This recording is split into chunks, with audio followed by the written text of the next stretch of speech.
काय सांगाल मॅडम, आपण दौंड नगरपालिकेचे वाचनालयामध्ये आपण UPSCच्या मुलांना बुक्स दिलेले आहे, त्याबद्दल आपण काय सांगाल आणि हा विचार आपल्या मनामध्ये कसा आला?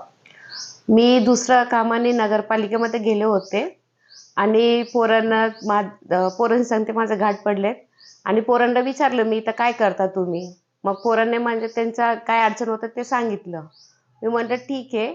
आणि त्याच्याबद्दल मी 2 वेळा CEO सरांना पण भेटले, पण त्यांच्याकडून काही झालं नाही आणि पोरांनी बरेच टाईम वेस्ट केलेत ह्याच्या मागं. मग माझ्या मनात असं आलं की का आपल्या दौंडच्या मुलांना आपण एनकरेज का नाही करू शकत आपण? मग वाचनालय आहे तरी पुस्तक आपण दिलं तरी पोरांचं चांगलं होईल, कल्याण होईल. म्हणून माझ्या मनात विचार आला आणि मी आद्विका फाउंडेशन प्रेसिडेंट आहे. मग आम्ही म्हटलं चला आम्ही काहीतरी चांगलं सुरुवात करू, म्हणून आम्ही हा विचार माझ्या मनात आला आणि मग वाचनालयासाठी आम्ही पुस्तक डोनेट केलेत आणि ह्याचा लाभ सर्व दौंडच्या मुलांनी घ्यावा असं माझं एक विनंती आहे.